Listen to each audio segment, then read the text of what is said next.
My dad's fine. I'm not going to sit here and, bad talking. The Lions are playing. It's now.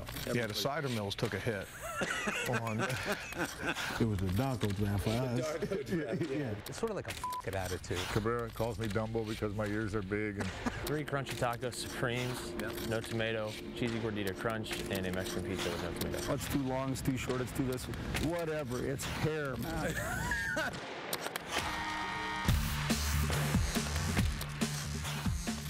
Good evening, everyone, and welcome to Seasons on the Brink. I'm Bernie Smilovitz, and tonight, a look at the pro sports scene in Detroit with all the folks you just saw. Names like Dumars, Fielder, Babcock, Leland, Schwartz. You're going to see a side of them few have ever seen before. So sit back and enjoy. And tonight, we lead off with Detroit's newest acquisition, the $214 million man, Prince Fielder. Who is he? You'll be pleasantly surprised. 0-2. That one is ripped into right field, and it is gone. So far, it's been great. I mean, teammates are great, fans are awesome.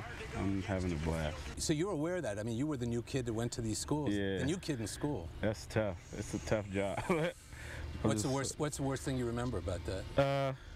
Just the first day, you don't know anyone, you don't know if anyone's going to come up to you and make it, try to welcome you. But fortunately here, at 8 o'clock, 9 o'clock in the morning, I walk in, and Miguel has a big smile on his face. So, being like I said, being the new guy and, the coolest kid in the class comes up to you and, welcomes you to the school or whatever, it makes things a lot easier. So then once that happens, of course, the rest of the team came up, and it's been awesome. Plus, I would think mentally and emotionally, for you. It brings it brings all the anxieties down. Right, because if somebody's big timing you, you're like, oh, come on. Yeah. Like we have to do a whole 9 years with this act. Right. Yeah. Exactly. So yeah, like I said, it's been awesome. Nobody's big time me, so that's really what I was hoping wouldn't happen, and it hasn't. So it's perfect. Yeah. Do you find that people see you differently after this deal, after signing this deal? Yeah. I feel like people think I'm kind of good. Like it seems no, it's not in a bad way. It's like. I guess the whole growing up here and playing on here, and I get to come back, it just makes it seem like a movie. So it's like, oh, Prince. I'm like, wow, you guys like me. Like, I don't know, it feels good. Like I said, it's very humbling when like I said, when you sign and people, none of the fans, nobody in the city, the team, nobody's like been saying, are you going to hit 85 home runs now? Are you going to, drive in 300 RBIs? Are you going to make sure nobody walks Miguel? They've been just happy that I'm on the team. 2-2 hit up the middle of the center field, a base hit. So are you going to hit 85 home runs and 300 I hope so. RBIs? I hope so. If I do, I might retire. Be square with me. Yeah. When they told you they're going to give you $214 million to play baseball. I did that. I'm doing what I did. I'm doing exactly what I did. Laugh, chuckle. But your head has got to spin just like The Exorcist or something. It was. It's crazy. Yeah, it was. I mean, the same feeling I'm sure anybody gets when they win the lottery. I mean, we play. I play baseball, so I mean, granted, everybody deserves whatever, but. For me to make this kind of money to play baseball, it's like the lottery. I mean, there's nothing to be mad about. When you were growing up in Detroit, was this a dream of yours? Did you think of this? Yeah, I did all the time. And then once I got, when I was going to get drafted, it came back up again. But unfortunately, well, not unfortunately, I'm sorry. The Brewers were ahead of the Tigers, so that was great. But what I'm, so that didn't happen. So, and then once they signed Miguel, I kind of, that's never going to happen because, number one, hopefully I could stay with Milwaukee, and then number two, you got Miguel Cabrera. They don't need my services at all, So, but and that's what means a lot to me, in the fact that I signed, and the first person to call me was Miguel. Actually texted me at the press conference saying, "Man, I can't wait to get here." Oh. This is going to be awesome. I'm like, man, I'm glad to play with you. I should be texting you, because this wouldn't have happened without him being, like I said, That's Miguel Cabrera. He doesn't have to. He could have told them, "Hell no, I'm not moving from first," and they would have. And there's nothing they could have said. What are you gonna say? You know. But for him to be like, "Oh man, let's do it." He's moving to third. I see him out here every day taking ground balls. I mean, he's making me want to He's making me want to be better on defense, let alone offense, because just because of the fact how that's a big thing he did for me to be on his team. So I think I owe it to him to be the best I can as well as the team. You guys, you heard of Mickey Mantle, Roger Maris, this from the early '60s. I mean, you're a fan of the game. Yeah. Do you and Cabrera, do you see you two similar? Yeah, I definitely see. Yeah, because I mean, we haven't done anything yet, but the career he's had, he's had he keeps up. He's going to Hall of Fame. Period. So with the career, where you going if you keep up? I hope I'm there with him. There you go. I wouldn't mind being there. Don't shortchange yourself. All right. Yeah, but don't turn modest on me all of a sudden. But no, me and Miguel, I think we can do some really good things. Fielder over for a look and makes the catch.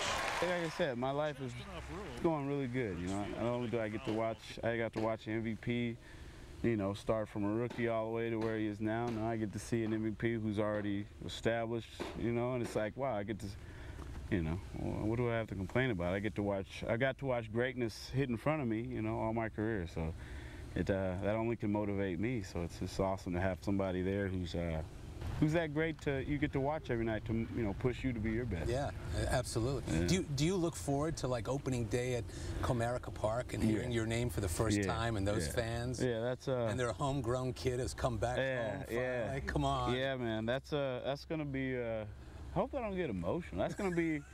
I don't know, man. That's because I can just imagine if they're like this now. I can only imagine when they call my name to go hit. I think I'm gonna get goosebumps. Do you cry? Yeah, I don't know. A couple playoff game wins and stuff. I get a little emotional. You have emotions? Yeah. So you're not all macho? No, not at all. Not at all.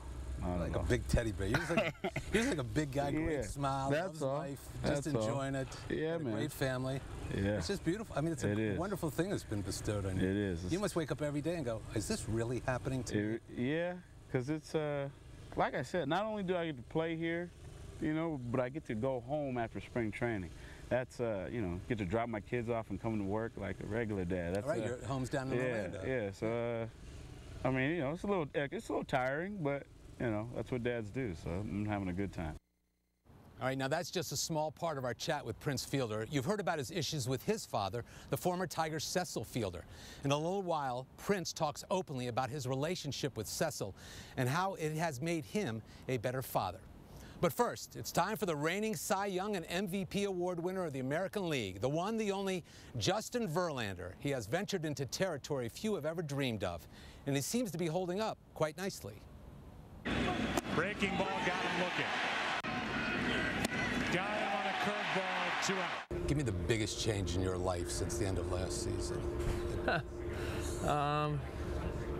I guess maybe just the national recognition and attention. Other than that, I've had the opportunity to do some pretty cool things that probably wouldn't have otherwise been afforded to me. But try to keep things as simple as possible and as normal as possible, just so that things don't change. My job is to go out there and pitch, not to be out there doing a bunch of crazy stuff. Randy? Justin Verlander, again? Kate, come on. Please, let me in. Cy Young, MVP. But that's almost impossible to do, isn't it? I mean, isn't it hard to fend it all off? Yeah, but that's why I said no to some stuff. Or I said it's like walking a tightrope this offseason. I want to allow myself to take advantage of some of these opportunities, but at the same time, I need to prepare myself to play baseball. I did some things, the cover of MLB 2K12, the Conan O'Brien shows, a couple things I did that were big and fun, and then come back down here to Lakeland, and it's time to work. Are you sort of a control freak? You've got to do everything how you want to do it? Kind of. Yeah, I guess you could say that. Do you like being that way? Kind of. Well, I guess what I'm asking is, if things go askew, are you good at No, I know what you're doing. I mean, yeah, I mean, I don't necessarily like having to eat the same place every afternoon for lunch or the night before. Oh, yeah. We're going to go there. But I do. Yeah. What is the deal with that? I mean, why does that work so well? Just superstitious. What is your exact order again at Taco Bell? 3 crunchy tacos, supremes, yeah, no tomato, cheesy gordita crunch, and a Mexican pizza with no tomato. Have you ever gotten it with the tomato? No. Well, yeah, unless they mess up, which they tend to do fairly often. Sometimes. There you go. So, can you just take them off? So what do you do? Sit in the car and flip off the tomatoes? Well, I wait till I get home and flip them off. You get a sense of relief when you're pitching. Is there like a quietness about you when you're on that mound? I'm definitely more calm when I'm out there, I think, than I am in everyday life or waiting to pitch. Especially in big games, postseason type stuff. It's definitely calming to get out on the mound. Because this is a place I've been since I was a little kid, and I've done the same thing for a long time. And it's almost, you get into your routine, you get out on the mound, all the nerves just kind of go away, and you're just doing what you're doing. Interesting that you can dissolve all those nerves with 50, 60,000 people booing you. You don't notice the fans. Not at all? No. You don't hear anybody? Do you ever hear anyone yelling at you? Every now and again, during the no-hitter, I heard some people, which is funny to say because usually you'd be in the zone, but I was just kind of, I don't know, taking it all in, I guess. But interesting moment you chose there, huh? Yeah, but usually I don't pay attention to that. It's not like I don't hear them. It's just not on my conscious awareness. Like it's like a loud buzz. It would be like if something was buzzing in your house and you go to bed and you just kind of eventually just don't hear it anymore. Oh, so it just becomes white noise. Yeah, exactly. Yeah. What's the fastest you've ever thrown a fastball? 103. 103 is your top speed. I don't mean the game, just anywhere. 103, yeah. Pretty much. Can you do better than that? It's like, these are like crazy questions, aren't they? I mean, when you're asking a guy, can he throw it faster than 103? I doubt I can do any better than that. I'm not getting any younger, Bernie. Do you ever stand on the mound and look at a guy and go, I gotta just blow this guy out of this box right? All the time. Do you really? Yeah. And when you don't do that, or do you do it? Makes me mad. Really? Yeah. Within yourself, you must. Next time. Is that what you said? Yeah. That's the best pitcher in baseball, Justin Verlander. Still to come, the man who turned the Detroit Lions into a professional football team. It's Jim Schwartz, and wait till you hear who he got his inspiration from to be a leader. I was an Earl Weaver fan, and always was more interested in the strategy of the game. I never envisioned myself throwing the winning touchdown pass as much as calling the winning touchdown pass.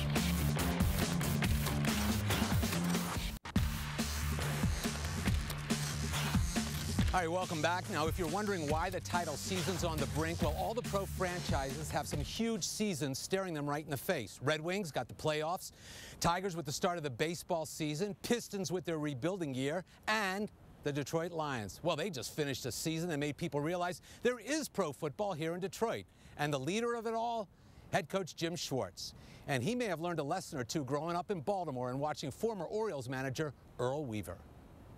Even when I was a kid, I always identified more with the coach and the manager than I did with the star player. I was an Earl Weaver fan, and always was more interested in the strategy of the game. I never envisioned myself throwing the winning touchdown pass as much as calling the winning touchdown pass. Do you get any of your little fire from Earl Weaver? Because he was a fiery little... Yeah, I will!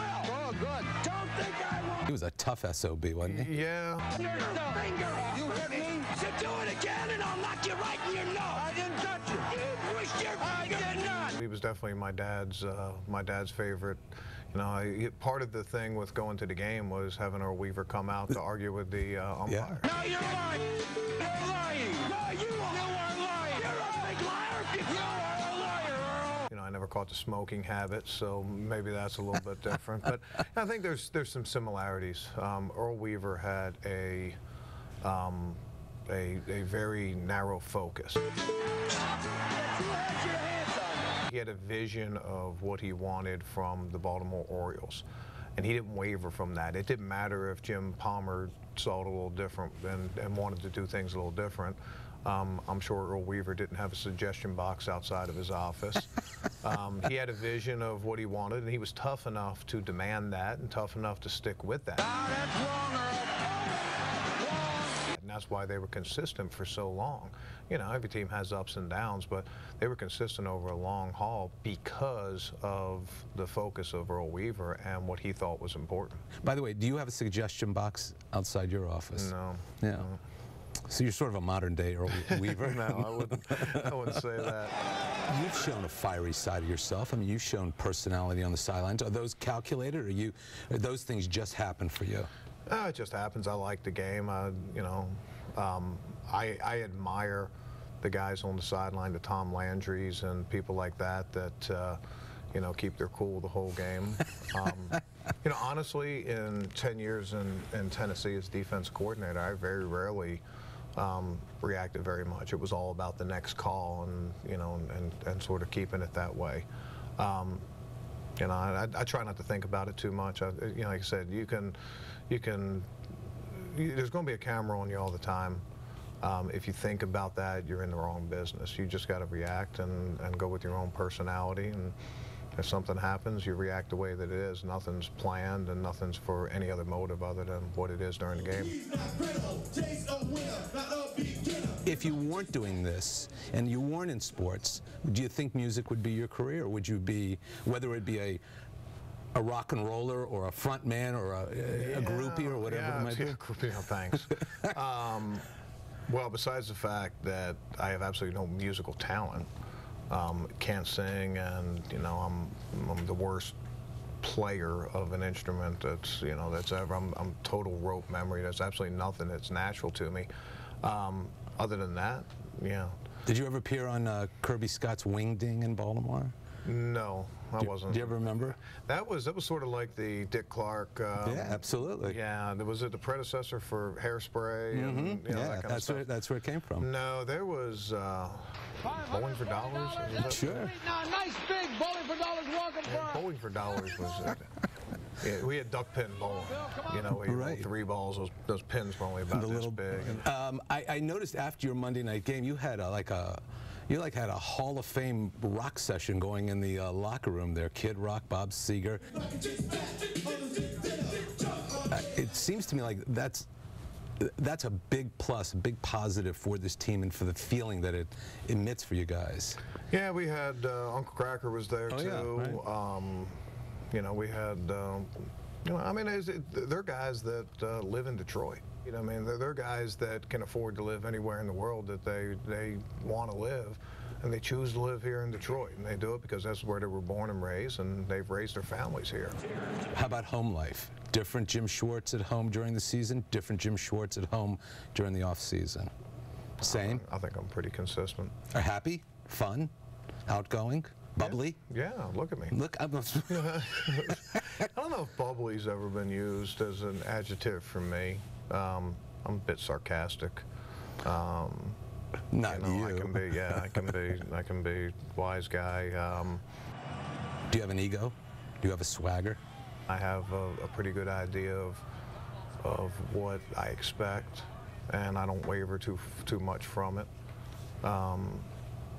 So that's I don't know if you would consider that ego or swagger or something like that. I know this. I was a pretty good student, and I'm probably the only person I know that never once cheated on a test ever in my life.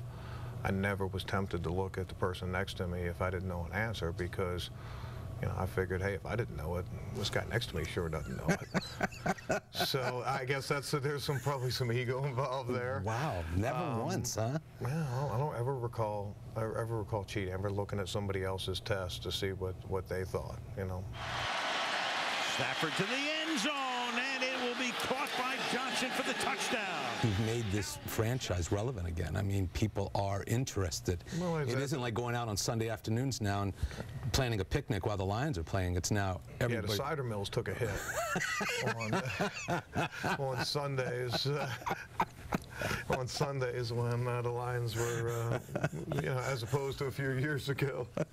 Actually, I had a guy tell me that one time.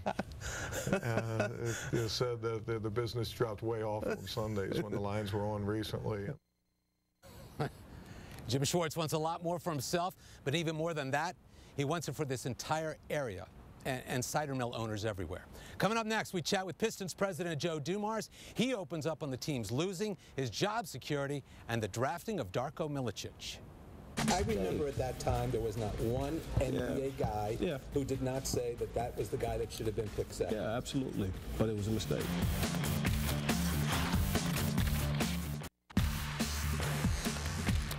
Welcome back.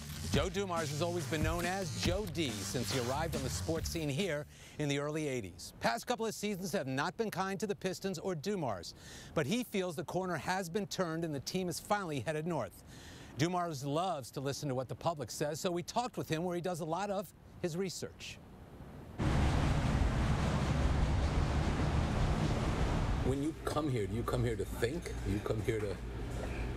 Yeah, I come here to decompress. You know, this is, and there's no shortage of advice that you can get when you come here. From everyone we've talked to, and I've talked to in this show, I would say that you're probably the worst at accepting a loss. Yeah. You're just not good at this. Yeah.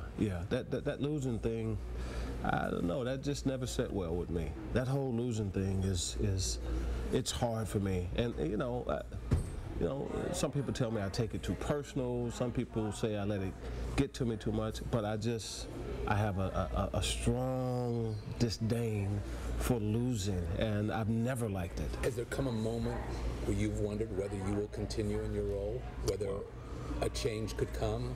You know, or is that just... That's just... I've never sat around and wondered and worried about it. You and I have had, hundreds of conversations, and I don't think you've ever heard me once wonder or worry about a change. Man, I get up and live my life, man. I do. And, over the last couple of years, I figured out that there are some things that you can worry about, but that's not one of them for me. And I'm totally comfortable with that. Here in the past, we've had an owner who would sit courtside. You'd see him every night. You'd see him at practice every day, totally connected with the city and the town. Now have an owner who lives in L.A., been to maybe 2 games this year. So if you wanted to trade or you wanted to buy or you wanted to do anything? Well, in the past, let's say with Mr. D, it would have been a phone call anyway. At some point, I would have gotten him on the phone. Hey, listen, here's what we're doing. Well, it's just a long distance phone call now. So, it's not, it's just, anyway. It's funny, When did it build in you that you had to be a winner? Has it been since you were a little kid in Louisiana? Yeah, as a your kid. brothers instilled that in you? I think when you're the youngest, like I was, youngest of 7 kids, you're always competing up. You know what I'm saying? Yeah. You're always competing up. I never got to relax as a kid and just compete. You know what I'm saying? It was always, get knocked down and, okay. And, my brothers would like knock me down and say, okay, if you cry, you're going in the house. The only way you stay is if you suck it up and play. And so that's kind of, I never lost that. I didn't know Bill Lambier was your brother. Yeah, he was. Big brother Bill. You always seem so mild-mannered, easygoing. When you started this year 4-20, what were you like to be around? It wasn't good. It wasn't good. I remember the next day, after our record was 4-20, I got up and I got ready to go to work. And I remember Debbie, my wife, asking me that morning. I wasn't saying much, getting ready. And she asked me, she said, what's the matter? What's the matter with you? And I looked at her and I said, what's the matter? She's like, yeah, what's the matter with you? Quiet, saying nothing. I said, we're 4-20. She said, you have a good day. And I left the house. Right. If you could change one thing, any regret along the way that you're regretful about? In terms of just what I'm doing here? Yeah. Oh, absolutely, man. Look, man, look, There was a draft we had about 8, 9 years ago. I wish I would have done differently, you know. Wait a minute. Is that the LeBron James draft? No, that's the... The Detroit Pistons select Darko Milicic. It was the Darko draft for us. The Darko draft, yeah, exactly. Yeah. Right. LeBron James went before him. Yeah, exactly. Yeah. So, I was trying to soften the blow. No, don't need to soften the blow. Yeah, there's no need to soften. But that is, I remember at that time there was not one NBA guy who did not say that that was the guy that should have been picked second. Yeah, absolutely. But it was a mistake. So, you know, all I said about that was that I'll never make that same mistake twice. You know, and that's what you got to do in this business. Whatever mistake you make, man, you got to go back, look at it, see how you made that decision, why you made the decision, and then you have to make sure you never make that kind of mistake again. And what did you draw out of that? Why did you make that mistake at that time? Because we didn't have enough background on him before we made the pick. And so now we go overboard with background, you know what I mean? Yeah. Well, you mean sure. to tell me he got a haircut last week and I don't know about it? You know what I'm saying? Like, you know, and that's what the lesson was. That, you know what? You know, not enough background, and so you know you're investing in these young kids. It's a draft. You better do your homework, and so you know that mistake will never be made again. Interesting. Dumars also told us he feels the team is one player away from being back in the playoff picture, 2 players away from a deep playoff run. Coming up next, Prince Fielder on his father Cecil. For the first time, he opens up extensively on the subject. I get this from my dad. It's a gift and a curse because, you know, the arms, you know, along with that comes the belly if you don't watch out.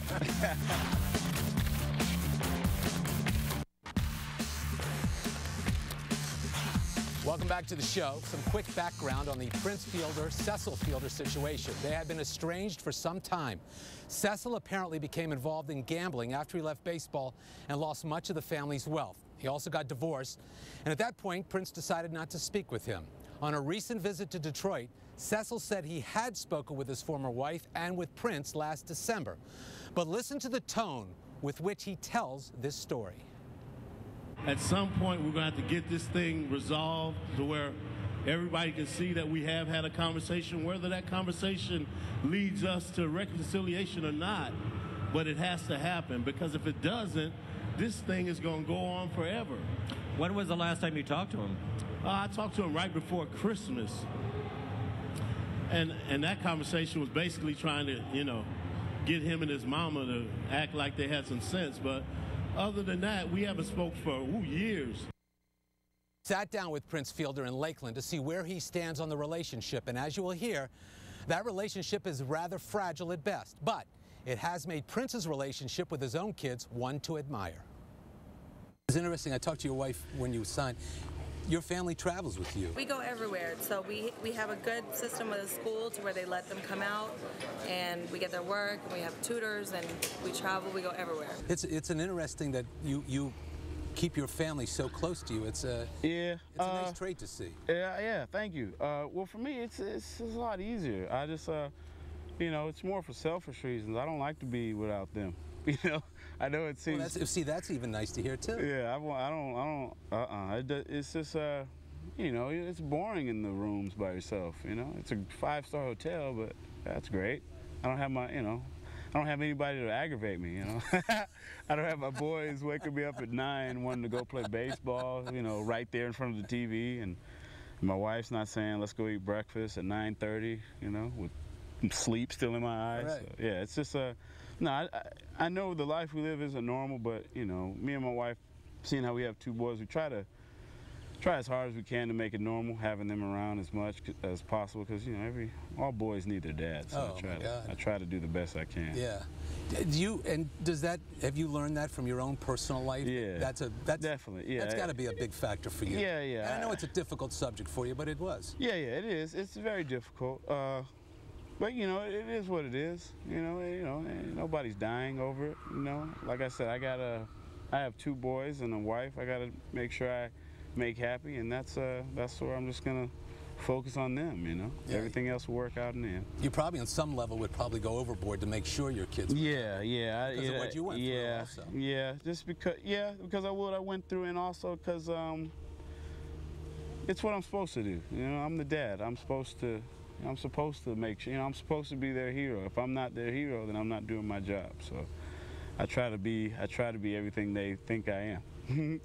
Is it still tough for you to talk about your dad and the relationship and all? No, because like I said, it is what it is, you know. I've heard you in 50 interviews use exactly that same line. Yeah, too. I mean, I'm not gonna, yeah, my dad's fine. I'm not gonna sit here and, bad talking by any means. You know, I had a great childhood, and but like I said, now, I have 2 boys. I have to make sure that they grow up to be good citizens. So I got to make sure that they're around me at all times. And when you're gone, what's left but your kids? Exactly. That's all they see. That's all anybody sees. Exactly. All right, let's get to some important stuff. These arms. Yeah. Where do you get those? What time do you inflate those in the morning? I get this from... Where's the thing? You put a little needle in it. Yeah, I get this from my dad. Oh, yeah. my God. It's a gift and a curse because, the arms, along with that comes the belly if you don't watch out.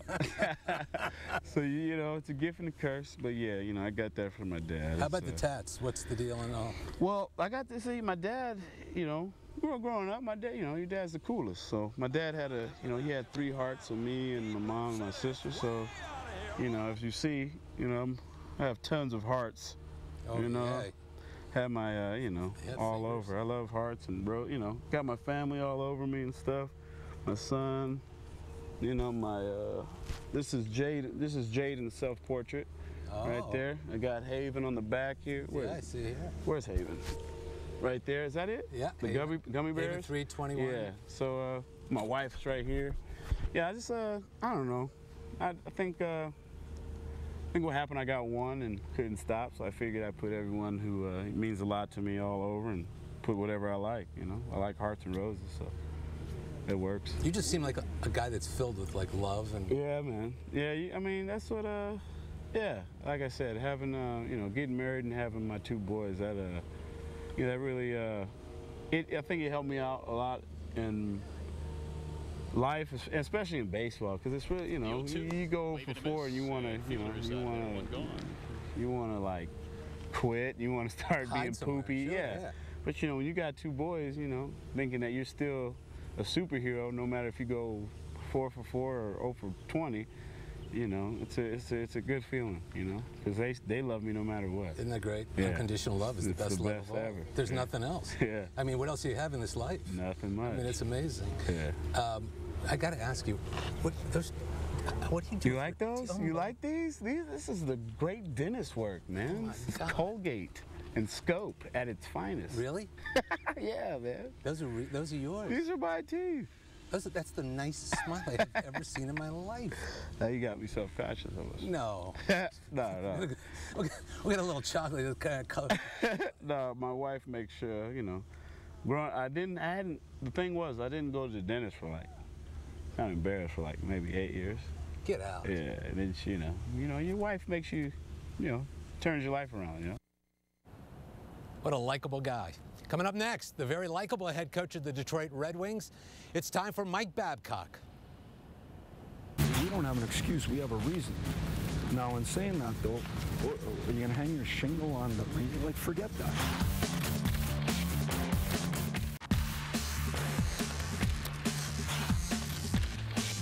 Welcome back to our show. Mike Babcock bought in rather quickly to the notion that the Red Wings have got to be good. Oh, actually, not good. They got to be great. That's what Babcock preaches all the time. We found that out in a recent visit with him at Joe Louis Arena. Scores! His right hand, a goal and an assist tonight, 2 goals. Is it hard for you to not win? Are you good at not winning? Have you learned at all? I'm not bad. Not bad. No, I'm terrible at it. Let's finish our checks on him. Nowhere the R&D zone. I'm a school teacher, so the exam is not a reflection of the students. It's a reflection of the teacher. Did you teach it right or not? So when the game comes and your team doesn't play well enough, that's a reflection on me. The buck stops here. And so when you don't win, if you want to take credit, you better take responsibility. And like I said, the buck stops here. We got to do a better job. Is there a big slice of shame or embarrassment when you're not winning? Well, I don't get embarrassed very easy, I can tell you that. Everything I'd say to you is, to me, the measure is the test of time. It's not what we did this week or last week, it's what we do over time. Right. I'll compare what we've done over time with anybody, and I think that shows in itself. In saying that, though, we're in the day-to-day winning business, and if you win today, everything's okay.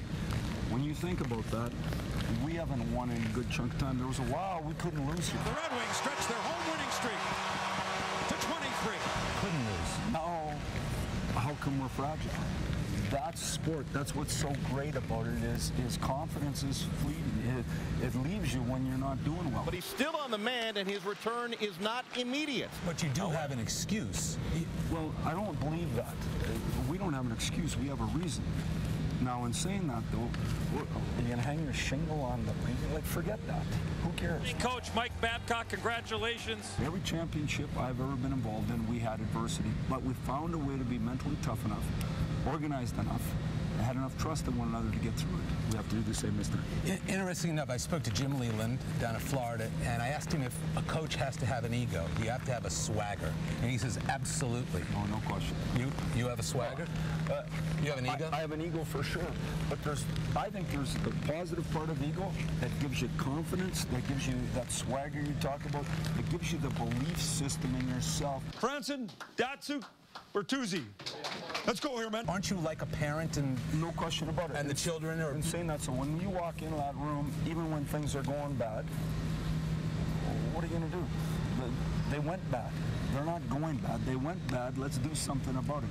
Let's have an attitude on the ice that makes us better. Let's have an attitude when you walk in to talk to them that makes us better. If you walk around like a bag of downers, I mean, you know, like, that's what you get. But you have that confidence within yourself, so your players know that. Plus, you have history. I mean, you've got a book. You've got a resume. Yes.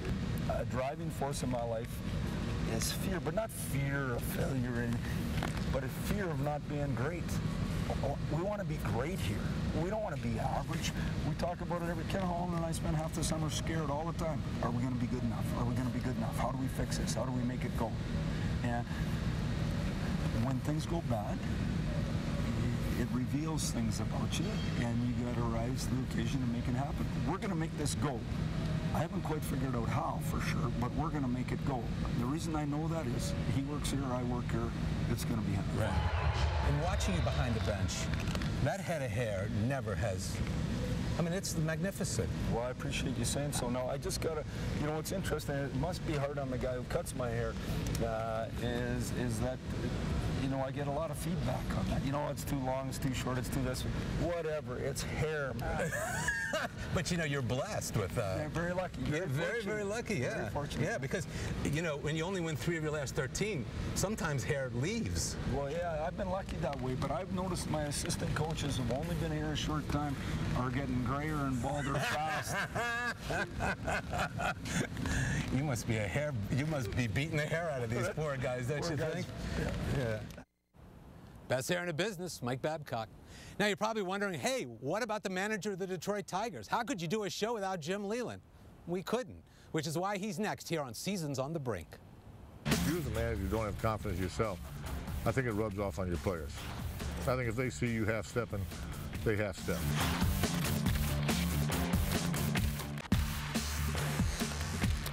Welcome back to the show. Now, when you say old school, you are talking about Jim Leland of the Tigers. But Jim Leland is a lot more than just baseball. Tigers team is one of the best offensive teams in the game. Is there ever a time when you don't talk baseball? Yeah, sometimes, really. I'm pretty good, really, going home in the wintertime and kind of forgetting about it. We always go, like, on one vacation with the family, someplace. You know, this year we went to Puerto Rico, El Conquistador. See any prospects? See anything down there? Did you watch anything? There were some prospects, but they weren't baseball prospects. There was a lot of beautiful people down there. As Jim Leland's working on his tan, getting the arm stand here today. I think you're more of a well-rounded person than just this one subject all the time. Yeah, although I'm pretty much tunnel vision baseball. You know, I'm a high school graduate. I'm not a college graduate. I wish I was a little more versatile, but I will say this. I've been watching real close the political campaigning this year, you know, the primary, and it's been very interesting. you know, I kind of like that stuff. It's time to say these words. This word, enough. If you try to be more well-rounded, but I'm not like well-rounded. When I say that, I like to think I can carry on a conversation with anybody, but at the same time, I'm not well-rounded like Tony La Russa, who's been here with us. I mean, he's an attorney. You know, he passed the bar exam, and he's an attorney, and he's so obviously more educated and a little more well-rounded than I am. But I like to think I can talk to anybody. You got street smarts. I think so. So there you have it. Sometimes that's better than book smarts. Jim Leland's reading the Phillies media guide right now. Well, I don't know. I don't know if it is or not. I guess the combination of that is street smarts and book smarts is like I talk to my players. It's one thing to work hard. It's one thing to work smart. If you work hard and you don't work smart, it's no good. If you work smart and you don't work hard, it's no good. So if you work hard and smart, that's the perfect combination. What have you been intrigued by with the political campaigns? Well, just the difference. I was almost amazed. There's always some of that goes on, but I was really amazed that when they're trying to get this Republican candidate, that they're bashing each other so much. He's an economic lightweight. To have a president of the United States who doesn't believe America was a great country. He's made decisions that have hurt the American people. The government took money from you and redistributed it back to others. Maybe President Obama's sitting there licking his chops with that kind of stuff going on, but I don't really know how that stuff works, but I thought that was kind of intriguing that they seem to be on each other quite a bit. This one is short, it should do it, and the Mets are shut out here in Port St. Lucie. Chuck Daly used to say that he manages egos. Do you find that to be true as a baseball manager also? Yeah, I think so, but I think that's good. I want my players to have egos. I want them to have swagger. I just want to be good guys along with it. And I think that you can have a pretty big ego, and you can have that swagger and everything and still be a really good guy. And I think that's what we got here. I mean, Justin Verlander has to know that everybody's talking about him. He's one of the prominent names of all of sports right now. So what's wrong with that? I mean, you got to be aware of that. What's wrong with that? I think the biggest thing is how you handle that, and I think he's handled that as well as anybody could imagine. It's unbelievable. Does the manager here have an ego? Does he have a swagger? Sure. You have to have a swagger, otherwise absolutely. Under your team follow you. I think it's two things. I think if you as a manager, you call it ego, call it whatever you want. If you as a manager don't have confidence in yourself, I think it rubs off on your players. I think if they see you half-stepping, they half-step. If they see that you're unsure about doing things, I think that's what they do. And I think the other side of that coin is, however, I think on the other side of that coin, while it's good to have ego, I think it's also probably the best trait a person could have is the ability to laugh at themselves. You could not have lasted this long in baseball. No, I don't. I can do that. I mean, like Cabrera calls me Dumbo because my ears are big, and you can laugh at yourself. I think that's a wonderful trait. You ought to cut him next time. Just to dump him. Yeah. He calls you that. Believe me, I'll be dumped a long time. That's exactly it. Baseball's a game of teaching, and there's a lot of guys who pass a lot of things along to younger players. And you've made a hell of an impact on this game. And you probably sit back and realize that yourself. Well, I don't know if I have or not. I just hope I've made my contributions. I'm not trying to, I'm not trying to be at the head of the class or anything. I just hope I've made my contribution. But I will say, in bragging, I will say, I was a backup AA catcher, a 222 hitter in A-ball, and never got out of AA.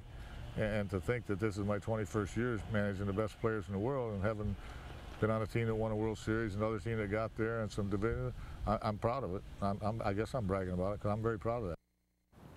Jim Leland, we're not done yet. Coming up, the strange excursion of Brandon Inge. Next. Would it be fair to say that this team, on several occasions, has broken your heart?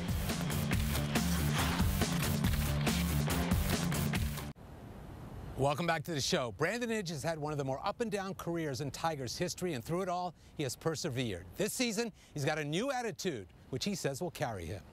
A certain Inge would have swung at it. 1-2 to Inge. The bottom line for you really is, if you hit the baseball, you're playing baseball every day. I mean, that really is it, isn't it? I know I'm a good defender, and I can play wherever. So it's just going to be hitting. Last year was a fluke year. I lost so much weight last year with that mono and everything. Murphy jammed. And Inge can't corral it. He wants an interference. Are you worried about this move to second at all? Not at all. You're an athlete. You play anywhere, can't you? I'm having fun with it. It's a lot of fun, to be honest with you. Jacking and a chance for Inge. It kind of comes back to you. It's fun. I mean, it's baseball. I mean, everyone who steps on the field at the big league level knows how to play baseball. It's just a matter of getting used to that position. Would it be fair to say, and I've wondered whether to ask you this, but would it be fair to say that this team on several occasions has broken your heart? They've broken your heart a lot here. You know what, I don't look at it as that. Like, I have common sense when it comes to baseball as a profession. It's a job in that aspect of it. I love it. It's a game where I play it, and when I get on the field, it's definitely a game and fun. But I understand the business side of baseball, and there's nothing that you can do about it. Reset back up. It's a tough life, though. Tough to go through life that way, but you probably have built up a resistance to that, thinking of anything other than the way you're thinking. Yeah, I have fun in everything I do. It's not going to bother me. It's really not. I'll use it as motivation, and I'll get frustrated at times, but it's not really going to bother me, like, deep inside. It's not going to bother me. Not at all? No. Does anything bother you deep inside? No, I guess not. I guess not. No. I just like having fun. Shattered bat, loop toward third, and look at that play by A. Side in, will make the catch and fall into the stand. Oh my goodness. For everything you've done, you're such a lightning rod. Like, I listen to the radio station. I mean, people have such awful things to say. I mean, you have nobody in the middle. People either adore you or they're just on the other 180 the other way. Now, you're like me or they're just jealous, that's all. I think you're right. I think it is the jealousy thing. Probably is. People are so passionate, though, aren't they? That's right. I like it. That's what makes Detroit fans good. Yeah? Good and bad. It doesn't matter. It's sort of like a f*** attitude. Yeah. I'm here. I'm just going to do the best I can and play it. Yeah, and have a good time, right? Yeah. That's when I perform at my best. Is when I just relax and don't care about what anyone thinks. I'm going to go out there and do my job. By the way, what really matters is what you do right there on the field. That's for sure. It's whatever's between the lines. By the way, for those listening at home, the word that they just beeped out was "darn it." Well, that's our show for tonight. Thanks to everyone who spent time with us chatting, and thanks to everyone who helped put Seasons on the Brink together. The coming year should be an amazing one on the Detroit sports scene. Enjoy every moment of it. I'm Bernie Smilovitz, and for all of us, thanks for watching. Good night, everyone.